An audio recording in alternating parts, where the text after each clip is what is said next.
また今日も上司は謎の外出、先輩は立ち話や長電話、仕事が回らないのは私だけ。そんな働かない上司や先輩に疲れていませんか？今日はそんな悩みを持つあなたにルイス・ミラーの名台詞を紹介します。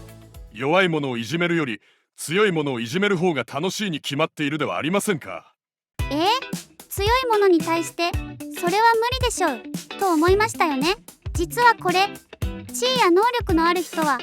その立場にふさわしい仕事をすべきというノブレス・オブリージュの考え方にもつながっています。ルイスは小さい頃からずっと自分の力で生き抜いてきました。だからこそ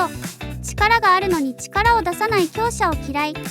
彼らを追い詰めて本気を引き出そうとするのですと思うのかもしれませんが、彼の行動原理は自分のためだと考えます。理由は後半に説明します。その理由を聞いて私はこう思うというのがあれば気軽にコメントで教えてください。話はそれましたが、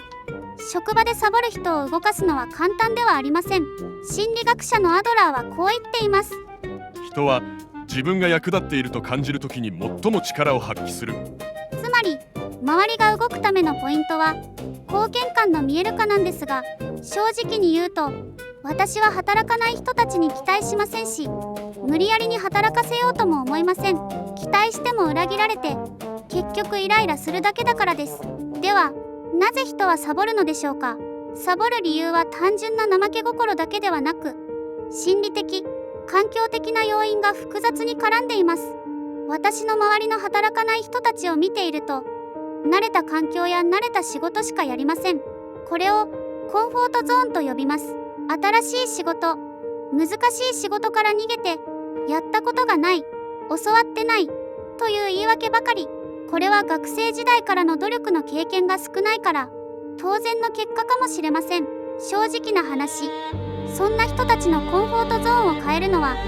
本人の気づきがないと厳しいですよね。だから今回は How to ではなくルイス・ミラーの心理を深掘りしてみます。ルイスの強い者いじめには複数の意味があります。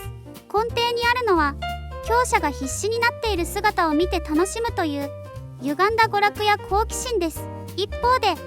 お前の実力ならこの程度できて当然だ、さあ見せてみろという激励のようなニュアンスも少しは含まれているかもしれません。ですが本質的には困難な仕事を押し付け、相手が困る姿を見るというサディスティックな嫌がらせです。ルイスは自分の目的のためには手段を選びません。そのためル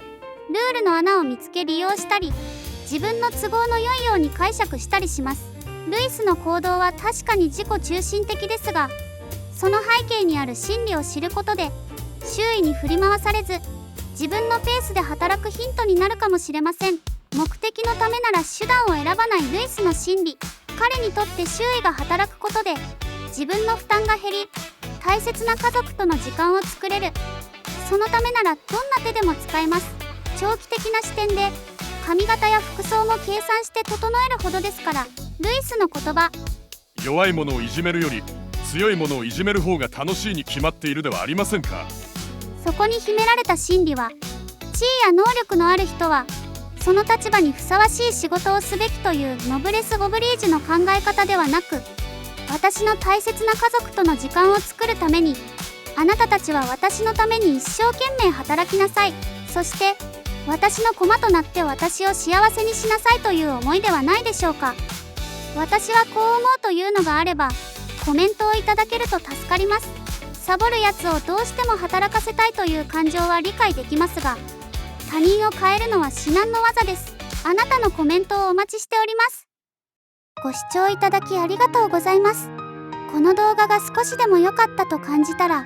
応援の証としていいねをお願いします。そしてあなたの好きな言葉を教えてもらえませんか？それではまた会いましょう。